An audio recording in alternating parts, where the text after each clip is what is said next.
안녕하세요. 네, 안녕하세요. 네, 정현의 가업승계 정선입니다.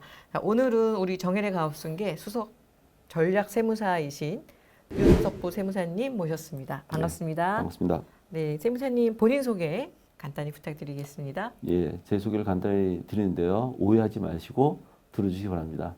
저는 세무대학 1기 출신으로서 전현직 세무공무원들 네트워크가 굉장히 좋고요. 그리고 세무서장을 두 군데서 역임했고 세무서장 100명 중 1명이 가기 힘들다는 본청 과장 출신이고요. 그중에서도 상속지읒세 과장 출신이신 분 밑에서 에이스로 일하고 있습니다. 네, 그리고 저는 사실 이제 주로 증권회사 경력을 많이 가지고 있는데요. 그 증권회사에서 이제 국제부 쪽에서 일을 했는데 혹시 궁금하시면은 윤석부 증권으로 검색하시면 되겠습니다. 증권에도 조예가 깊으시네요. 네. 네. 지금 이제 앞에서 이제 설명해 주신 우리 대표 세무사님이 가장 아끼고 믿는 우리 수석 세무사님 맞습니다. 에이스 맞습니다. 감사합니다. 네. 그러면 오늘은 사전증여의 모든 것이라는 주제로 함께 이야기 나눠보도록 하겠습니다. 네. 사전증여하면 다들 뭐 필요하다고는 아는데 뭐 어떤 종류가 있는지 또 하면은 뭐가 이익인지 또 어떤 부분을 주의해야 되는지 좀 이런 걸 많이 궁금해 하시거든요. 네. 세무사님 오늘 준비하신 내용 어떤 내용일까요? 예, 제가 사실 좀 겸손한 사람인데요. 네. 사전징의 모든 것 하니까 좀 광하게 들릴 수 있을지 모르겠습니다. 네. 하지만은 제가 오늘 목표로 삼은 거는 부동산 증여라든지 가압승계라든지 이익잉여금 처분이라든지 또는 가지입금 처분이라든지 이렇게 부분적으로 들으면은 좀 이해하기가 힘들 수 있다. 그런데 처음에 사전 증여의 모든 것이라면서 이렇게 숲을 좀 제시함으로써 앞으로 여러분들이 어떤 테마를 접했을 때 좀 더 쉽게 있을 수 있지 않을까, 쉽게 이해할 수 있지 않을까라는 그런 기대를 갖고 나왔습니다. 네. 아마 저희 이제 구독자분들이 대부분 기업 대표이시고 자산가들이라 이런 세금, 상속세, 증여세에 대해서는 다들 걱정이 있으시거든요. 그래서 오늘 말씀해 주시는 게 도움이 많이 될 것 같습니다. 자, 그러면 세무사님, 우리가 지금 사전증여에 대해서 공부하고 있는데 사전증여의 목적, 사전증여를 왜 하는 건가요? 예. 제가 이제 준비하면서도 약간 쑥스러운데요. 네. 사전증여의 목적, 네. 명확합니다. 바로 절세를 위해서입니다. 절세. 네. 네. 그런데 요즘 사전증여를 하는 데 있어서 절세를 위해서 사전증여를 하는데 가족법인을 활용하고 있지 않습니까? 네. 그 목적은 뭐냐? 더 많은 절세를 하기 위함이다. 이렇게 네. 하면 굉장히 쉽죠. 그게 사실입니다. 기존의 사전증여를 통해서 절세를 했는데 최근에 이제 트렌드인 가족법인을 활용하면 그냥 절세가 아니라 더 절세가 된다. 예. 그러면 이제 여기서 어떻게 절세가 되느냐 혹시 궁금해 할 수 있는데요. 제가 짧게만 설명드리면은 여러분들도 알고 계시지만은 상속세율하고 증여세율은 동일합니다. 똑같죠. 그렇죠? 동일한 세율이 적용되기 때문에 사전증여, 증여나 상속이나 뭐가 다른데라고 생각할 수 있는데요. 이제 간단한 예를 들겠는데 1,000억 원 재산을 상속을 한다 했을 때요. 그 다음에 상속인들이 말은 안 되지만 1,000명이다 했을 때 상속인이 1,000명이다. 예, 네. 했을 때 상속세는 1,000명이든 100명이든 1명이든 상속세는 동일하게 한 475억 정도가 부과가 됩니다. 상속세는 상속인이 많아도 나라도 똑같다. 그게 이제 우리가 유산 과세형이라고 그러죠. 우리나라는 유산 과세형. 네. 네네. 근데 취득세는 취득 과세형이라 해가지고요. 사전 증여를 받는 사람들이 많으면 증여세가 다운됩니다. 예를 들어서 1,000억을 1,000명한테 1억씩 증여를 한다 가정하면은 100억 미만으로 증여세가 과세됩니다. 그러니까 상속세 대비 지금 한 20%밖에 과세가 안 되는 거죠. 네. 그러면 사전증여 무조건 해야 되겠다라고 오해할 수 있는데요. 네. 근데 만약 상속인이 2명밖에 없다. 그래도 상속세는 475억이 나오는데요. 증여세는 500억 가까이 나올 수 있습니다.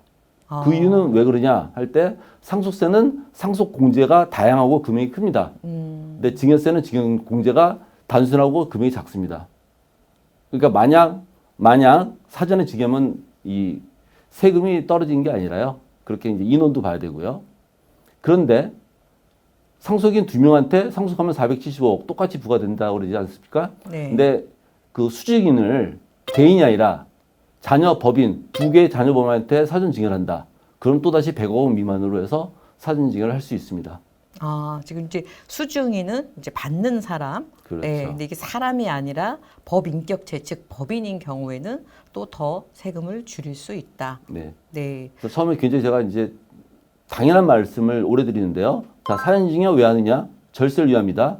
그럼 더 많이 절세 위해서 더 많은 절세를 위해서 가족법인을 활용하는 것이다. 이렇게만 이해하시면 좋을 것 같습니다. 네.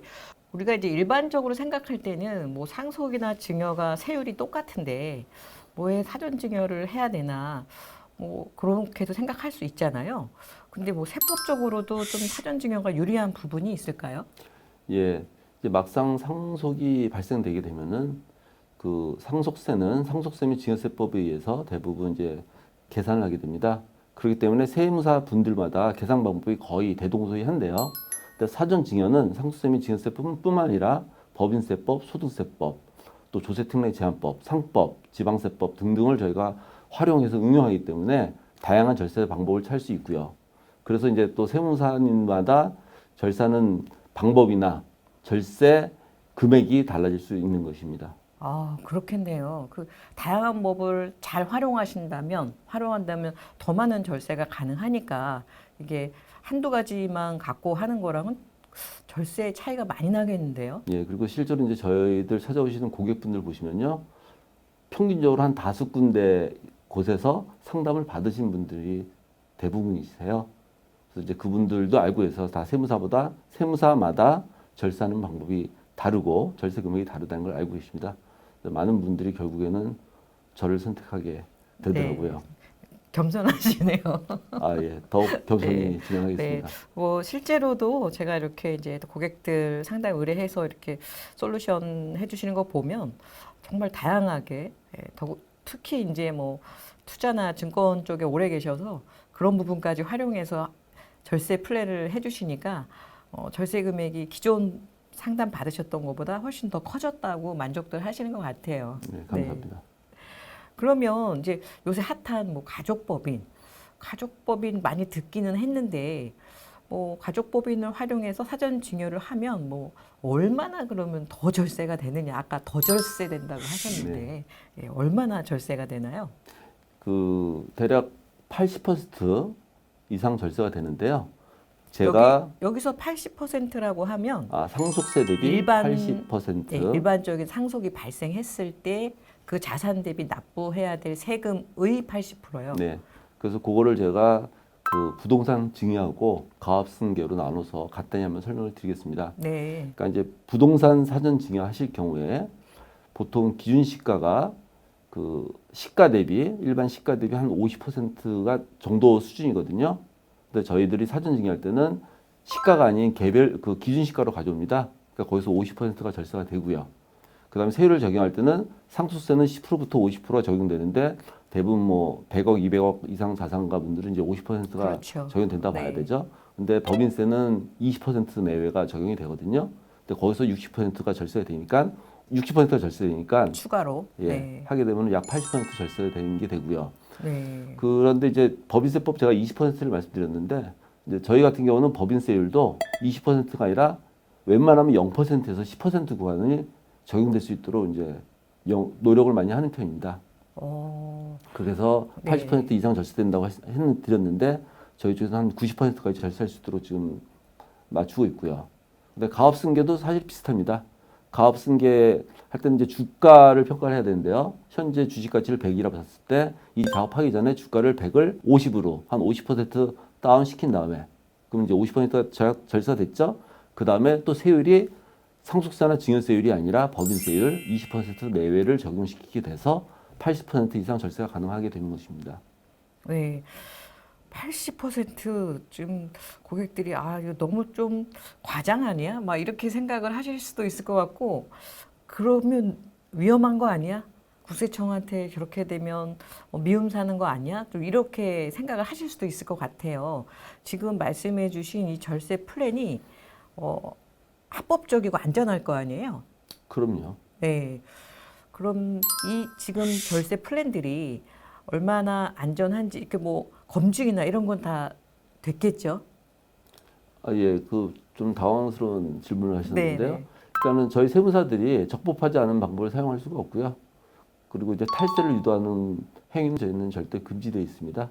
네. 그러니까 뭐 저희 목을 내놔야 되는 거기 때문에 네. 저희는 적법한 길로만 안내를 해드리고 있습니다. 네, 네. 제가 알기로는 이제 이 플랜을 또 같이 검토해 주시고 하는 우리 또 대표 세무사님이 이 국세청 출신이시고 법에 대해서 해안이 있으셔서 다 검증을 했다고 들었거든요. 네. 예, 그런 측면에서 좀 대표님들이 안심하셔도 될 것 같아요. 예, 그럼 이 타임에서 제가 간단히 제 소개를 좀 드리겠습니다. 네, 네. 그 오해하지 마시고 들어주시면 감사합니다. 저는 세무대학 1기 출신으로서 전직, 현직 네트워크가 굉장히 좋고요. 그다음에 세무서장을 두 곳에서 역임을 했고요. 네, 그 세무서장 100명 중 한 명이 되기 힘들다는 본청 과장을 했고요. 네, 본청 과정 중에서도 상속증여세 과장을 네. 역임하신 분 밑에서 에이스로 일하고 있습니다. 네. 네, 그래서 지금 말씀해 주신 우리 대표 세무사님이 우리 수제자로 우리 윤 세무사님을 잘 전수를 해 주셔서 똑같이 이렇게 솔루션을 고객들한테 제공을 하고 있으십니다. 그래서 저도 처음에 이렇게 이제 절세 폭이 좀 큰 편이라 여러모로 좀 검토를 하고 자문을 구했는데 법 해석에 따라서 좀 일반인들이 잘 모를 수 있는 부분을 명쾌하게 해석하셔서 우리가 최대한 절세 혜택 받을 수 있는 걸 활용을 해주시더라고요. 예, 그런 측면에서 대표님들이 정말 80%까지 절세가 될까? 이거는 뭐 실제 내 거를 상담을 받아봐야지 검토는 가능하실 것 같아요. 네. 지금 이제 부동산 자산가들이 절세할 수 있는 방법이 사실 거의 없습니다. 그런데 저희가 이제 지금 말씀해주신 가족법인을 활용해서 80%까지도 절세가 가능하다. 그러면 세무사님 이게 모든 부동산 자산가들이 이 솔루션이 가능한가요? 아니면 특정한 어떤 컨디션이 돼야지만 가능한 건가요? 모든 분들이 가능하고요. 가격 네. 차이든 절세 금액이 그러니까 80%가 절세될지 90%가 절세될지 아니면 60, 70%가 절세될지 절세 비율은 조금 규모에 따라 그렇죠. 달라지겠네요. 달라질 수 있고요. 네. 기간이 저는 이제 최소 6년을 잡고 있는데요. 6년이 걸릴지 아. 10년이 걸릴지 8년이 걸릴지 이런 타이밍만 네. 달라질 수 있고요. 대부분 가능합니다. 그리고 저희들은 모든 방법을 그러니까 모든 분한테 각각 적용될 수 있는 어떤 방법도 저희는 찾아내려고 노력하고 있습니다. 네. 기간이 좀 오래 걸리네요. 네. 그 기간이 긴 만큼 안전하고 더 많은 절세가 할 수 있다는 걸 대표님들도 아시는데 아무래도 이제 빨리빨리 하시는 거를 좋아하시다 보니까 근데 내가 확실하게 절세 금액이 커지는 걸 보신다면 시간을 투자를 하셔야겠네요. 예, 그래서 사전지교는 아무래도 좀 건강하실 때 미리 준비하시는 게 더욱 좋고요. 근데 최근에 지난주에 이제 저희들 찾아오신 분께서는 이제 아버지께서 시한부 판정을 받으셨어요. 그래서 2년에서 3년 정도 여명이 남으신 걸로 봤는데 그 경우도 저희가 새로운 솔루션을 제시해 드렸는데요. 그때는 이제 절세 비율이 한 40%로 떨어지더라고요, 저희가. 시간이 2, 3년밖에 안 되니까. 예. 그러면 우리가 실제로는 뭐 6년, 7년 플랜을 짰어요. 네. 80%짜리를. 그런데 5년 만에 돌아가셨어요. 사실 어르신들 건강을 장담을 못 하잖아요. 이런 경우는 80%가 0%가 되는 건가요? 아니면 5년이 됐으니까 한 반 정도가 되나요? 5년이면요. 그러니까는 그 사전증여라는 개념 아실 거예요. 사전증여는 네. 10년 합산이잖아요. 그렇죠. 근데 이건 가족 법인한테 이전하기 때문에 5년 합산이 됩니다. 네. 사실 5년 이내에 돌아가셨다면 이제 말짱 도루묵이 되고요. 아, 만약에 6년 정도, 6년, 5년 지나서 6년 차에 돌아가셨으면은 제가 볼 때는 80% 절세에 한 50% 가량은, 그러니까 반 가량은 40% 가량은 절세할 수 있을 것 같습니다. 네. 두 가지인데 건강하실 때 시작하셔야 되고 일단 시작을 하셨으면 건강 관리 잘 하셔야 되고. 뭐 모두 행복하게 오래오래 사셔야죠. 네. 그리고 지금 80 정도 되셨으면은 저는 여명은 20년 이상 남았다고 보고 있습니다. 그렇지만 혹시 우리가 예상치 못한 그런 상속이 발생한다고 하더라도 안 한 것보다는 절세는 담은 몇십 프로라도 더 된다. 그렇죠. 네. 그리고 이제 고객님들의 건강 상태에 따라서 저희가 10년 플랜 짰던 거를 뭐 6년, 7년으로 줄일 수 있습니다. 네. 그러면 세무사님 사전 증여를 미리 하려고 해도 또 애들한테 미리 주면 좀 부담스럽잖아요. 사실 자산을 미리 준다는 게. 세무사님 보시기에는 언제 시작하는 게 적정하다고 보세요? 그거는 이제 개성이 들어가게 돼서 각자의 성향이 들어간 거기 때문에 딱히 말씀드릴 수가 없는데요. 네. 예를 들어서 이제 뭐 현명한 부모님, 돈의 여유가 있으신 분들은 자녀가 날 때부터 증여해라 이런 분도 계시잖아요. 네. 그럼 날 때부터 미성년자는 2천만 원까지 증여세가 없거든요. 0세에 2천만 원 증여하고 10년 지나서 10세에 2천만 원 증여하고 20세 성인 됐을 때 이제 비로소 5천만 원 증여하고요. 또 30세 됐을 때 5천만 원 증여하고 결혼할 때는 또 1억까지 되거든요. 이렇게 하면 뭐 한 2억 4천만 원 정도 증여하고요. 이거를 안전한 정기예금에 넣었다 하면은 한 1억 원 정도 그 이자가 붙을 거예요. 그러면 한 3.5억 정도를 자녀들한테 줄 수가 있는데요. 근데 이런 분들 많지가 않겠죠. 이렇게 내가 못했다고 한탄하실 이유도 없고요. 또 너무 번거롭잖아요. 어떤 분은 30년 동안 준비했는데, 그래서 2억 4천만 원을 증여를 했는데, 이거를, 좀 더 많은 돈을 물려줘야 되겠다 해서 주식 투자해서 또 날리는 경우도 생길 수 있거든요. 아무튼 이제 이런 경우도 있고요. 또 어떤 분들은 이제 자녀가 결혼할 때, 그때 불을 일궈셔서 내 사랑하는 자녀가 이제 결혼하니까 그래도 강남에 한 40억짜리 아파트를 사줘야 되겠다. 이제 이런 분들 계셔요. 네. 이런 분들은 근데 자녀가 뭐 특별한 뭐 직업이 고소득자가 아닌 경우에는 어떻게 증여할까 고민하는 대신인데 이때도 가족법인을 활용해서 그 자녀한테 집을 사주는 방법이 있습니다. 그러니까 아버지 명의나 그 자녀 명의가 아니라 아버지 회사 법인 명의로 집을 사줘서 한 10년에 걸쳐서 이제 자식한테 서서히 증여하는 방법인데요. 제가 시뮬레이션을 돌려봤더니 직접 증여하는 것보다 한 5억 원 정도 절세가 되는 걸로 나오더라고요.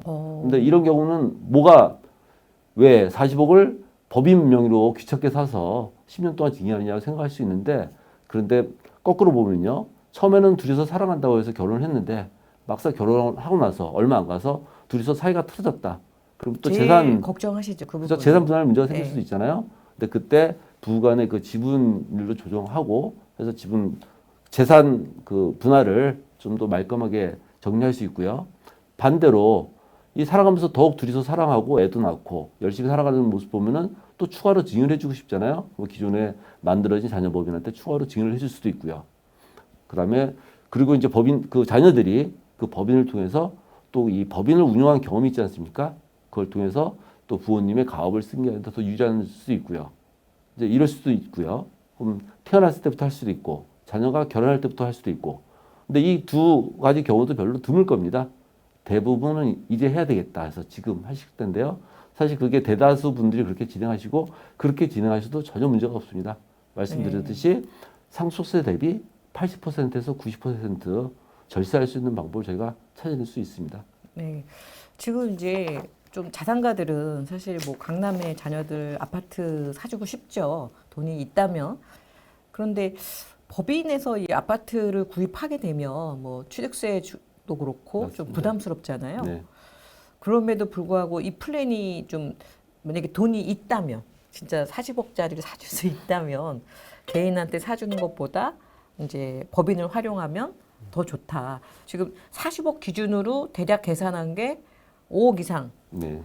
여기서 5억은 그 증여세, 개인 증여세와 법인으로 주는 거 외에 뭐 취득세까지 다 반영이 된 다 건가요? 반영이 되는 거고요. 아, 그래요? 이게 이제 제가 한 3개월 전에 네. 제가 한번 생각을 해본 건데요. 네. 그래서 이제 이혼 전문 변호사들이 있잖아요. 네, 네. 그래서 제가 거기에 이제 착안해서 제가 이제 결혼 전문 세무사가 돼볼까 네. 그래서 한번 제가 여러 가지 방법을 해봤는데요. 네, 네. 사실 한 그 20억 이하 아파트를 사실 때는 효과가 거의 없고요. 네.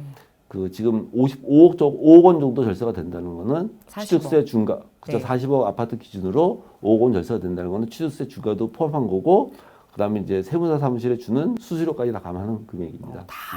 다 공제하고 네. 순수하게 실제 절감되는 게 그렇죠. 5억 원. 할만하긴 한데 이제 40억을 사줄 수 있는 분이 많지는 않겠지만 있으시다면 5억 원이 적은 게 아니니까. 예. 그러면 이 아파트는 이제 법인 소유가 되겠네요. 그렇죠. 그러면 요거는 이제 부동산 자산가들이고 우리는 부동산은 그렇게 많지 않은데 그러니까 기업을 오래 하다 보니 기업 가치만 큰 대표님들이 많아요. 예. 이런 대표님들은 이제 이 기업을 넘겨줘야 되는데 주식 가치가 높다 보니 그냥 있는 그대로 넘겨주면 세금이 너무 크단 말이죠. 네. 예. 이런 분들한테도 이렇게 절세할 수 있는 좋은 방법이 있을까요? 네, 좋은 질문하셨고요. 그 이제 앞서 말씀드린 내용하고 비슷한 내용인데요. 여기 좀 더 제가 이제 디테일하게 말씀드리겠습니다. 만약에 이제 기업 소유주 부모님께서 아버지께서 100% 주주시고요. 네. 이걸 이제 자녀분들 2명한테 회사를 지분을 넘겨주고 싶다 했을 때 자녀분들한테 직접 증여하게 되면 증여세가 발생되지 않습니까? 그렇죠. 굉장히 크죠. 그다음에 시가대로 평가를 해야 되겠고요. 네. 또 이것도 마찬가지로 일단 자녀법인을 자녀마다 설립하는 게 좋습니다. 왜냐하면 자녀마다. 네, 자녀마다 또 그 가족이 있잖아요. 배우자가 있고 자녀분들 네, 있잖아요. 네. 그렇기 때문에 자녀분마다 법인을 설립하는 걸 권해드리고요. 네. 그리고 증여세가 과세되지 않을 만큼 소량 1억 원 미만으로 해서 증여를 하는 겁니다. 그 자녀 법인에. 그 자녀 법인이 주주가 되지 않습니까? 네. 주주가 된 상태에서 그다음에 이제 기업 가치를 떨어뜨리는 건데요. 기업 가치 떨어뜨리는 거는 뭐 탈세가 전혀 아니고요. 네. 자산 가치 좀 떨어뜨리면 돼요.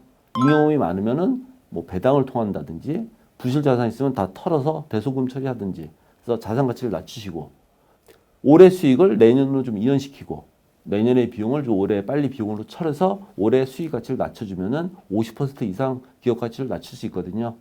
그 상태. 지금 그 정도 되려면 기업 규모가 어느 선까지가 그렇게 낮출 수가 있을까요? 제가 말씀드린 거는 한 200억 원 200억 내외의 미만? 법인을 말씀드린 거고요. 어. 물론 뭐 1,000억짜리도 가능하고요. 200억짜리가 50%까지 주가가 낮아질 수가 있을까요? 이게 뭐 1, 20억짜리는 모르겠지만 회사가 100억, 200억 이렇게 큰 회사들도 이런 절세 솔루션으로 기업 가치를 뭐 50% 이렇게까지도 낮출 수가 있을까요? 예, 그 기업 가치 평가는요. 그 순손익 가치하고요. 자산 가치를 해서 뭐 6대 4로 비중으로 하는데요. 근데 순손익 가치는 그 평가는 전해 그렇죠. 그 순손익이 중요한데요. 그게 50% 비중입니다. 순손익 네, 가치 네. 50% 비중. 그러니까 1년 순손익을 좀 많이 낮춰 주시고요. 네, 네. 근데 자산 가치는 아까 제가 말씀드렸듯이 잉여금을 뭐 배당금을 통한다든지 아니면은 뭐 부실 자산을 다 인식한다든지 해서 좀 낮추는 방법을 사용하셔가지고 자산 가치 낮추시고 하면은 그 가능한데요. 물론 100% 가능하다고 말씀 못 드리고 기업마다 정말 부실 자산이 하나도 없다. 그리고 잉여금을 주면은 개인들한테 잉여금을 배당 처분하게 되면은 개인한테 소득세율이 올라가고 또 4대 보험이 올라가는 게 발생할 수 있지 않습니까? 그렇죠. 예. 이제 그렇기 때문에 이제 기업마다 다르는데 지금까지 제가 해본 경험으로는 200억 원 정도 기업 가치 200억 원 정도면은 한 50% 정도는 낮출 수 있다고 말씀드릴 수 있습니다. 거의 뭐 최대치. 예, 그 대신에 이제 방법은 다양하게 써야 되고 이제 그 솔루션에 가족법인이 들어가는 거죠. 그렇죠. 지금 말씀해주신 솔루션에 그렇죠. 이제 아버지의 자연인보다는 개인 네. 지분을 자녀 법인으로 자녀가 아닌 자녀 법인으로 이전하는 거죠. 네. 그럼으로써 증여세가 발생되지 않고 법인세만으로 이전할 수 있는 방법을 찾아야 되는 겁니다. 네. 그러면 이제 자녀법인을 먼저 설립을 하고 그리고 지분 일부는 일단 증여를 좀 해주고 그거를 토대로 자녀법인이 주주가 되면 뭐 부모님 법인으로부터 뭐 배당도 받을 수 있고 그렇죠. 또 아까 이제 증여, 배당 또 어떤 게 있나요? 뭐 방송이니까 원래는 이런 것까지 말씀드리면 안 되는데, 근데 개인 세무사님마다 좋아하는 방법이 다 다릅니다. 네. 근데 저는 개인적으로는 이제 양수도 방법을 굉장히 선호하는 편인데요. 양수도라 하면 뭐 자녀법인에서 사간다는 말씀이신 거잖아요. 그렇죠. 사는데 현금으로 사는 게 아니라 네. 뭐 회사채를 발행한다든지 전환사채를 발행한다든지 이런 방법으로 사가서 이제 그걸 갚는 방식입니다.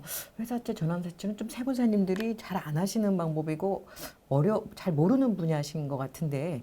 네. 뭐 다른 분들은 잘 모르겠는데 저는 제가 좋아하는 방법입니다. 네. 이게 효과가 있네요. 네. 네. 그리고 뭐 주식 양수도는 우리 무슨 소리야. 그 살 돈이 있으면은 이거를 왜 하겠어 그러는데 또 다른 방법으로. 네. 그리고 지금 이제 정리해 주신 게 가업승계 할 때 자녀법인 설립하고 부모님 지분 증여하는 방법, 주식 가치를 떨어뜨리는 방법. 주식 가치 떨어뜨리는 게 아까 부실자산 정리하고 또 뭐 배당 주고 자산을 좀 이렇게 낮추고. 잉여금을 좀 출구 전략을 써서 낮추고 이런 것들. 또 이 외에도 이제 자녀 법인에게 뭐 많이들 아시는 뭐 일감 몰아주기나 일감 떼어주기. 근데 이게 뭐 과세가 된다고 생각하시는 분들도 많거든요. 중소기업 네. 기업인데도 요거 한번 정리 좀 해주시면 좋을 것 같아요.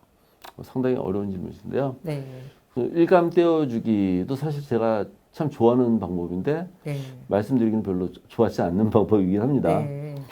그래서 이제 일감 떼어주기는 뭐냐면은 그 만약에 부모님 회사가 A 영업부서가 있고 B 영업부서가 있는데 한 영업부서를 떼어주는 겁니다.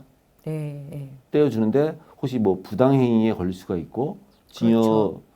관련해서 제재가 들어갈 수 있기 때문에 네. 요것들이 양수도 방법을 통해서 자녀범위에 넘기는 방법을 선택할 수 있고요. 아, 그런데 지금 현재 그 상속세 및 증여세법에 의하면은 중소기업 간의 그 일감 떼어주기는 그 과세 대상이 아닙니다. 네, 그래서 사용할 수 있고 그러면 자녀법인이 어느 정도 이제 매출이 올라오지 않습니까? 네네. 그리고 이제 일감 몰아주기는 자녀법인이 아버지 회사한테 이제 매출을 일으키는 거죠. 그게 자녀법인의 네. 전체 매출의 대략 50% 이하면 또 증여세 과세되지 않습니다. 50%? 이래가지고 예, 네. 이래서 이제 자녀법인을 좀 키워주시고요. 네. 자연스럽게 이제 거기에 따라서 또 M&A가 이제 연관이 될 수 있는데요. 네네. 그 M&A는 이제 한 세 가지로 추려본다면은 아버지 법인을 더 키우기 위해서 다른 회사를 이렇게 사는 거죠. 그래서 네. 아버지 법인을 키우는 방법이 있고요. 근데 오늘 주제에서는 이거는 좀 논한 것 같고요. 그렇죠. 승계를 하려면 아버지 법인이 커지면 안 되죠. 그렇죠. 네. 그럼 이제 적용될 수 있는 거는 그 아버지 법인하고 자녀 법인하고 M&A 합하는 방법이 있고요. 네. 합병이나 인수를 네네. 통해서 합하는 방법이 있고 아니면 또 아버지 법인이 이거를 자녀한테 물려주려고 했는데 뭐 이거를 승계할 자식이 없다. 또는 이 사업을 이제 공유하고 싶다. 그럴 때 외부에 매각하는 방법이 있잖아요. 네네. 자기 회사를 팔 수도 있고 그 이제 세 가지로 나뉠 수 있는데요. 그 처음에 이제 다른 회사를 산다든지 회사를 매각하는 방법은 저희가 또 그 M&A 전문가들하고 같이 협력해서 일을 진행하고 있고요. 네. 그다음에 저희가 그 사전 가업승계 사전 증여하는 방법 중에서 자녀법인하고 부모법인 간의 그 M&A도 저희는 적절히 활용을 하고 있습니다. 네. 보통은 이제 부모님 회사하고 M&A 한다는 게 좀 익숙하지 않으실 수 있는데 실제로 뭐 쿠쿠나 여러 대기업들이 많이 한 방법이기도 하죠. 네, 자녀법인을 좀 잘 성장시켜서 부모법인과 합병하면서 자녀들 지분이 자연스럽게 이제 올라가는 거. 네. 네.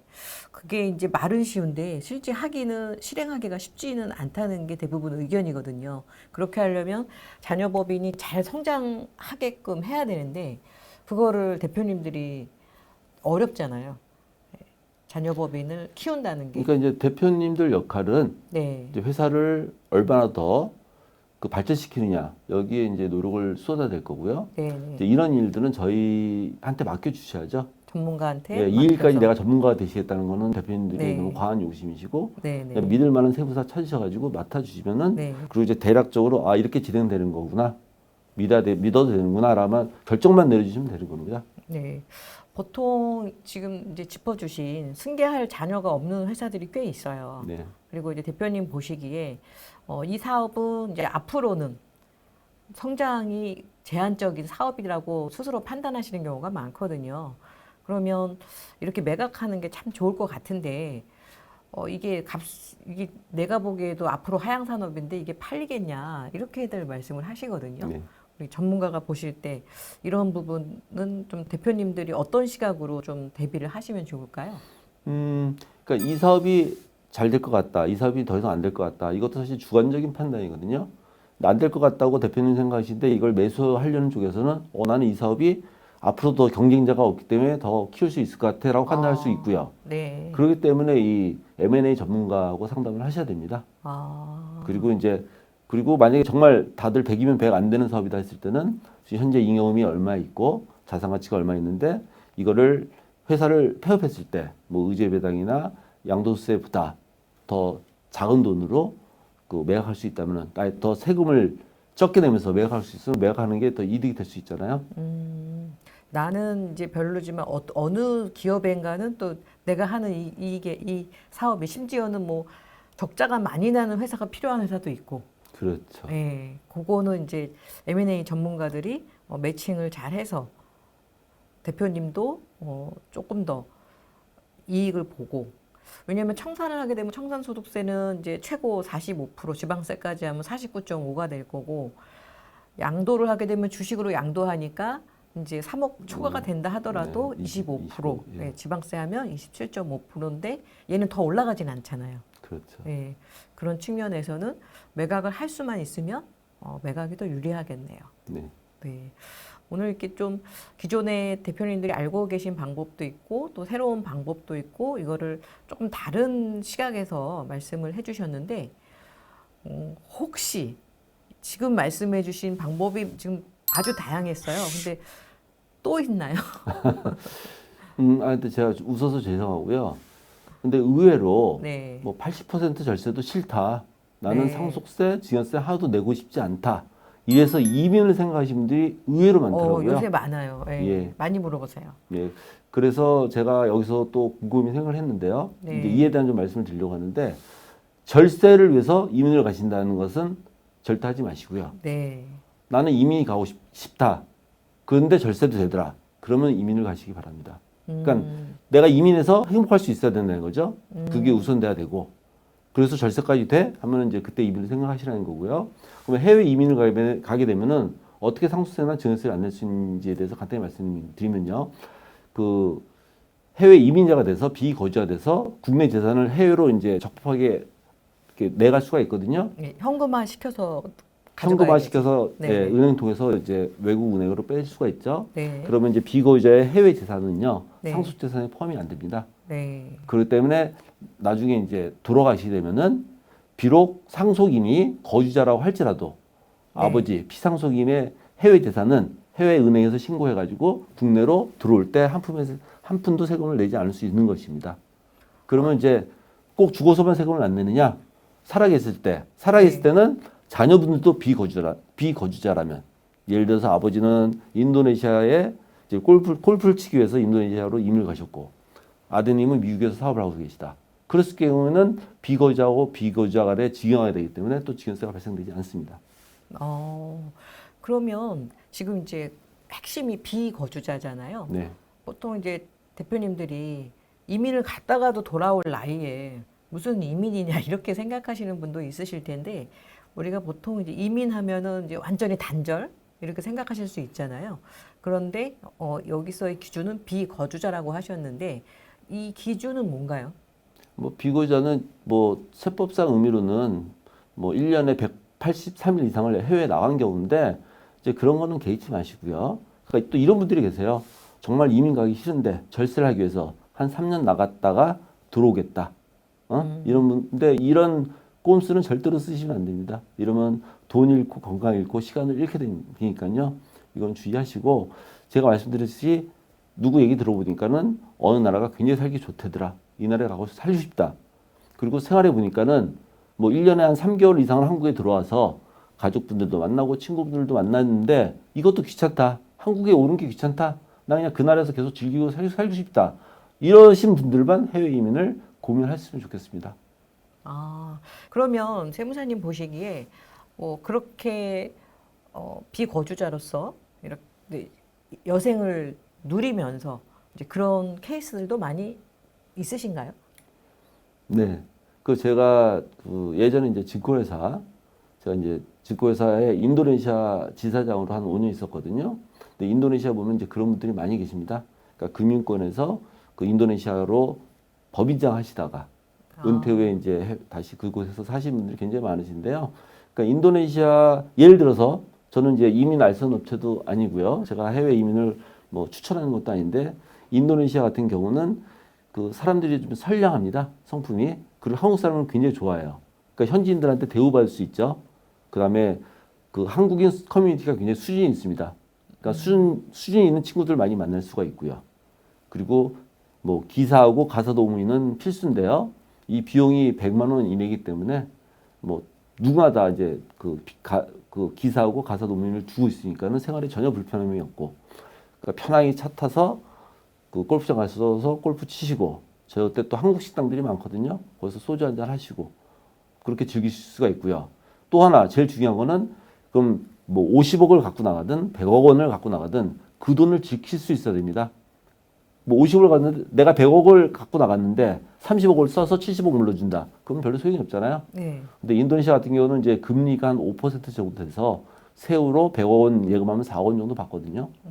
그러면 뭐 1년에 2, 3억 원 쓰셔도 금액이 주정 금액이 또 늘어나겠죠. 그러니까 자기가 포트폴리오를 잘 짜가지고 재산도 지키면서 건강한 노후를 행복하게 보낼 수 있는 분들만 이민을 생각하시고요. 네. 괜히 절세를 위해서 이민까지 갈까 하신 분들은 이민은 권장해드리지 않겠습니다. 네. 그러면 뭐 갑자기 이민 얘기가 나와가지고, 그러니까 아예 단절보다는 그렇게 우리나라 추울 때 꼭 세금 아니어도 보통 이제 아주 혹석이나 그 다음에 혹하 이런, 요번에 올해 또 얼마나 더웠습니까? 요런 계절에 좀 가서 즐기시다가 또 봄, 가을 좋을 때는 우리나라 와서 또 자녀들하고 또 이렇게 같이 지내시고 뭐 이것도 가능하겠네요. 그렇죠. 그래서 제일 좋은 거는 이민은 생각하지 마시고 그렇게 생각을 해보시다가 이럴 바에는 절세도 하고 행복하게 살기 위해서 이민이 더 낫겠다라고 확신이 드신 분들만 이민을 생각하시기 바랍니다. 네. 이민을 가지 않더라도 제가 쭉 말씀드렸듯이 상속세 대비 80%, 많게는 90%까지 절세할 수 있는 방법이 있습니다. 하긴 뭐 8, 90% 절세가 되면 뭐 굳이 안 가도 되긴 하겠네요. 네. 오늘 이제 우리 윤석보 세무사님께서 사전증여에 대해서 좀 기존에 생각하지 못했던 많은 부분들을 알려주셔서 대표님들이 좀 새로운 생각을 하게 되는 계기가 됐을 것 같아요. 오늘 전체 내용 한번 정리 좀 부탁드리고요. 마지막으로 대표님께 당부의 말씀도 함께 부탁드리겠습니다. 예, 오늘 제가 이제 사전증여의 모든 것이라는 다소 거창. 광어해 볼 수 있는, 네. 거창해 볼 수 있는 주제로 말씀드렸는데요. 사실 그 내용은 굉장히 쉬웠습니다. 다시 한번 말씀드리면 사전증여를 왜 하느냐? 절세하기 위해서 한다.